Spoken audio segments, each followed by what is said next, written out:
नमस्कार मित्रमैत्रिणींनो, आपण आता पुढच्या राशीकडे जाऊया, कुंभ राशीकडे. आधी आपण जी वृश्चिक रास पाहिली की नाही, तिच्याबद्दल थोडंसं गूढतेचं वलय असतं, तसं कुंभ राशीला पण आहे. कारण कुंभ राशीबद्दल खूप गैरसमज आहेत लोकांचे. कुणाकुणाला वाटतं की यांच्याकडे अर्धच ज्ञान आहे, कारण अर्धा पाण्याने भरलेला घडा. कुणाकुणाला वाटतं की ह्या राशी कशी, ही रास कशी कळतच नाही बाबा, एकदम ऑफबीट आहे. खरोखरच ऑफबीट आहे ही रास. कारण ही एकादश स्थानातली रास आहे. मोक्षच्या स्थानाला एकच रास मागे फक्त. ही रास कुंभ रास ही शनीची, राहूची, हर्षलाची मूल त्रिकोण रास. मूल त्रिकोण म्हणजे काय? आपण आपल्या आजोळी कसे असतो, तिथे आपली आई सुद्धा आपल्याला काही म्हणू शकत नाही. आजी लगेच ओरडते आईला किंवा आजोबा ओरडतात, बोलू नको ग तिला. आपण एकदम कम्फर्टेबल असतो. तसे ग्रह मूल त्रिकोण राशीत बिनधास्त असतात, त्यांना पाहिजे ते करतात. म्हणून त्याची राहूची, शनीची आणि हर्षलाची मूल त्रिकोण रास आहे कुंभ राशी. शनीची स्वरास पण आहे. या राशीला चंद्राचं बळ कधी कधी आहे, म्हणजे मनाला आनंद कधी मिळणार आहे, तर जानेवारी, फेब्रुवारी, मार्च या तीनही महिन्यामध्ये, जानेवारीमध्ये चौथा आणि फेब्रुवारी, मार्च, एप्रिलमध्ये तिसरा आठवडा यांना उत्तम चंद्राचं बळ आहे. आता ही रास शनीची आहे. या राशीचा अधिपती शनी हा सध्या मीनेमध्ये आहे 1 जानेवारी 2027 पर्यंत. याचा मूल त्रिकोण जो राहू आहे, हा राहू या कुंभेमध्येच आहे नोव्हेंबर 2025 पर्यंत, 2026-25 नोव्हेंबर पर्यंत. त्याच्यामुळे पहिला राहू आणि दुसरा शनी हे काही चांगलं कॉम्बिनेशन नाही आहे. परत गुरु या राशीला मिथुनेमध्ये आहे. हा गुरु मात्र या राशीकडे बघतोय आणि हा राशी स्वामीचा मित्रही नाही, शत्रूही नाही, तुल्यबळ आहे गुरु. आणि कुंभ राशीला या गुरुची कुंभ राशीवर 5वी दृष्टी आहे, जिला अमृत दृष्टी म्हणतात. त्यामुळे कुंभ राशीला म्हणजे तुम्ही म्हणालात की हे सगळं छान आहे, ठीक आहे, मला मान्य आहे, तर छान आहे. जर कणत कुठत राहिलात तर छान नाही आहे. पण कुंभ राशीची माणसं कणत कुठत राहतच नाहीत. ती अतिशय खुशाल चेंडू असतात, ती ऑफबीट असतात. पहिली गोष्ट, कुंभ रास ही शनीची मूल त्रिकोण आणि एकादशातली रास असल्यामुळे या राशीच्या लोकांना जे जाणवतं ना, ते सर्वसामान्य लोकांना कळतच नाही. त्यामुळे ही ऑफबीट आहे. आणि सगळ्या आयुष्यातल्या ऐहिक सुखांची यांना फारशी गरजच नाही आहे. कारण सगळं त्यांचं सगळं त्यांचं भोगून झालेलं आहे. राहूची मूल त्रिकोण रास आहे, पण ही एकादशातली, आणि हिचं चिन्ह आहे पाण्याने अर्धा भरलेला घडा. त्यामुळे कुंभ राशीच्या माणसांना ज्ञानाची प्रचंड पिपासा असते.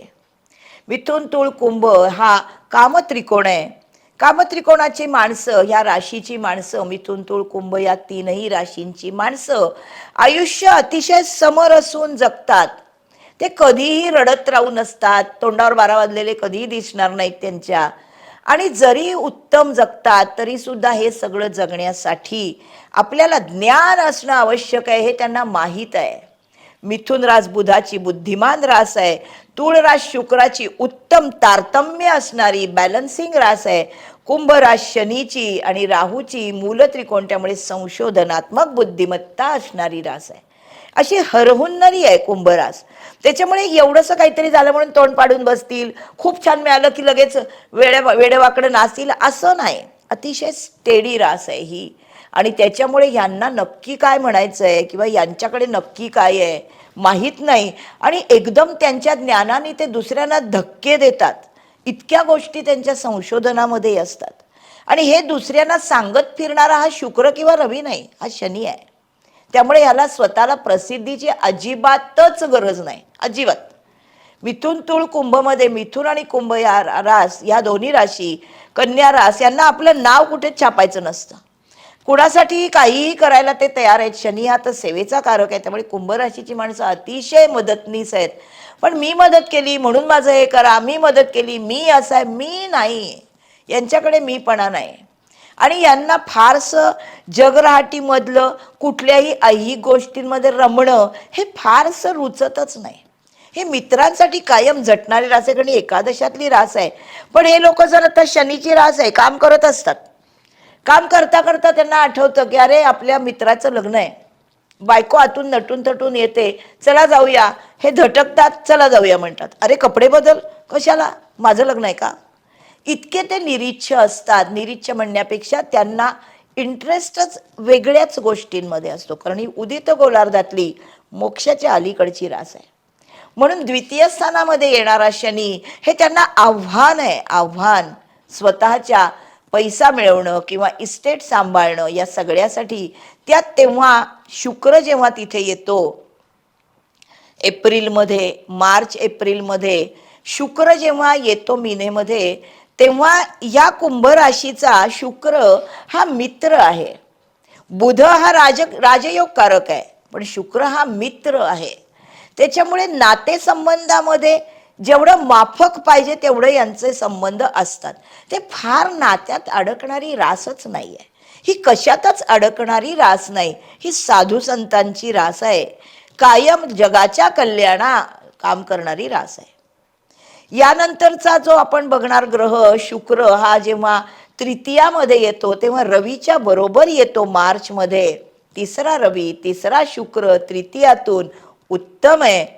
त्यामुळे हा शेजार पाजाऱ्यांचे नातेसंबंध आणि सरकारी कामं या दोन्हीमध्ये चांगलं काम करतो. शनीची रास आहे त्यामुळे सरकारी कामात असते. पंचमामधून जाणारा गुरु, त्याच्या आधी एप्रिलमध्ये शुक्र चौथा आणि मग पंचमामध्ये पाचवा गुरु.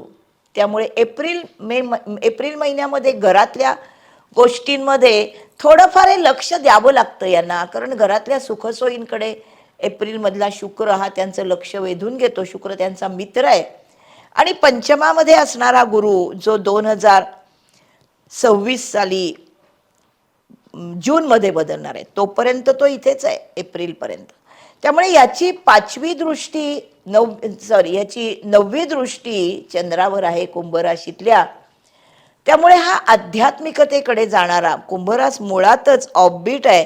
आध्यात्मिकता म्हणजे कर्मामधून दुसऱ्याची सेवा, हे त्यांचं अध्यात्म आहे. जपजाप्य करणं हे कुंभराशीचं अध्यात्म नाही.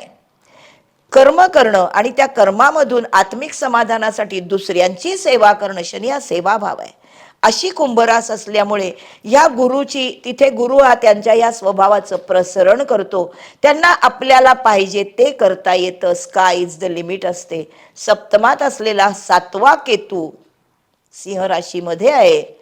यांच्या कुंडलीमध्ये जर मेष सिंह धनु म्हणजे मेष रास जी यांच्या कुंडलीत तृतीयात आहे, सिंह रास सप्तमात आहे आणि धनुरास एकादशात आहे. मेष आणि धनु या राशीत जर कोणी केतूच्या नक्षत्रात असेल तर त्यांना नातेसंबंध, मोठ्या आणि धाकट्या भावंडांचे ह्याच्यात थोडीशी अडचण येईल, जर तिथे कोणी केतूच्या नक्षत्रात असेल तर. सप्तमात सिंह राशीमध्ये असलेला केतू हा धंदेवाईक दृष्टिकोन दाखवत नाही, कारण केतूकडे ऑलरेडी राहूनी घेतलेलं सगळं आलेलं आहे. पहिला राहू आहे तो त्रिकोणामध्ये आला प्रथम स्थानात, त्याच्यामुळे कुंभेत आल्यामुळे तो खूप संशोधनात्मक बुद्धिमत्ता वापरतोय. त्याला हवं ते लिमिटलेस तो काम करतोय आणि त्याला जे मिळालं ते त्यांनी देऊन टाकलं केतूला. त्याच्यामुळे हा निरीच्छ केतू आहे. नंतर जो मकर राशीमध्ये जेव्हा शुक्र येतोय जानेवारीमध्ये, फेब्रुवारीमध्ये येणारा शुक्र कुंभेतला, मकरेतला, हा व्ययात आला तरी या कुंभ राशीला उत्तम फळ देणार आहे. या स्पिरिच्युअलिटीचं काहीतरी अचिव्हमेंट तो दाखवणार आहे. एकूण कुंभ राशीला त्यांना अभिप्रेत असलेलं सगळं छान छान आहे. जे जगराहटीप्रमाणे दिसतं, मुळातच कुंभ राशी निरीच्छ आहे का, ही चित्तप्रज्ञ आहे का, असं लोकांना वाटतं. तसं नाही आहे. पण हे अतिशय वर्कोहोलिक, लोकांच्यासाठी काम करणारे आणि समाजाचा रिफॉर्म करण्याची शक्ती असणारी ही रास आहे. आणि त्यामुळे अर्थातच ही ऑफबीट आहे, कामसू आहे, घडलेली आहे कामात, त्यांना ऐहिक आयुष्यात फारसा रस नाही, हे सरळ आहे अगदी. बुध चांगला असेल तर ते उत्तम चार्टर्ड अकाउंटंट होतात, उत्तम वकील होतात. जर शनी उत्तम असेल तर उत्तम न्यायाधीश होतात. जिथे कुठे असतात तिथे उत्तम काम करतात आणि संशोधनात्मक काम करतात. कुंभ राशीच्या स्त्रियांसाठी जेव्हा पंचमातून गुरु चाललाय तेव्हा अपत्य संभव आहे. नंतर त्याशिवाय कुंभ राशीतल्या पुरुषांच्यासाठी धनस्थानातनं जाणारा शनी हा त्याची आराधना करायला लावणार आहे. कारण नसताना करटेलमेंट स्वतःच्या पैशात होईल. भीमरूपी म्हणा, मारुतीची उपासना करा. शुक्र जेव्हा चांगला येतोय तृतीयामध्ये तेव्हा नातेसंबंध चांगले होणार आहेत भावंडांशी, शेजारपाजाऱ्यांशी. एकूण पुरुषांसाठी पण कुंभ राशीच्या पुरुषांसाठी ऐहिक सुख हे फारसं मायने राहत नाही. वृद्ध लोकांच्यासाठी या कुंभ राशीच्या लोकांना हा जो गुरु आहे हा आध्यात्मिकतेकडे नेणार आहे. शनी जो त्यांच्या धनस्थानातून चाललाय हा कुटुंबाविषयी त्यांच्यामध्ये असणारी जे काही आसक्ती असेल ती वृद्धांची आपोआप कमी करणार आहे. विद्यार्थ्यांसाठी पंचमातनं जाणारा गुरु नवीन नवीन क्षेत्रामध्ये नवीन ॲडमिशन्स घेऊन नवीन क्षेत्रामध्ये काम करणं, उच्च शिक्षण किंवा जे शिक्षण घेत आहे त्यात उत्तम यश देणार आहे. नोकरदारांच्यासाठी पंचमातनं जाणारा गुरु त्याच्यावरती राहूची दृष्टी आहे हे विसरू नका लग्नातून. त्याच्यामुळे कितीही इन्व्हेस्टमेंट्स कराव्याशा वाटल्या तरी तपासल्याशिवाय करू नका. एकूण कुंभ राशीच्या लोकांना दुसऱ्या माणसाला वाटेल की यांना कसं काय ग्रहमान चांगलं नाही का काय, पण त्यांना ते समाधानी आहेत कारण त्यांना स्काय इज द लिमिट. त्यांचा राहू त्यांना भरपूर लिमिटेशन शिवाय क्षेत्र निर्माण करून देतोय कर्माचं. बरोबर वाटते का? कुंभरास कुणाची आहे तुमच्या घरात तपासून बघा. मंगळ या राशीला फारसा शुभ येत नाहीये या 3 महिन्यात, पण मंगळ या कुंडलीचा कारकच नाही. तो आहे दशमेश आणि प्रथम स्थान म्हणजे तृतीयेश. दशमाचं हे 6ष्ठ स्थान आहे. दशमेश मंगळ जर षष्ठातून जाईल तर तेव्हा नोकरीसाठी तो फारसा चांगला नाही, भाग्यातून जाईल तर चांगला नाही. पण हे सगळं महिन्यापुरती असतं, 45 दिवसापुरतं. त्यामुळे फारसं काही परिणामकारक होईल असं नाही. म्हणून कुंभ राशीच्या लोकांनी आपल्या मनाप्रमाणे काम करावं. बरोबर? कसा वाटला तुम्हाला एपिसोड सांगा, कॉमेंट करा. पुढच्या राशीकडे जाऊया. तोपर्यंत बाय बाय.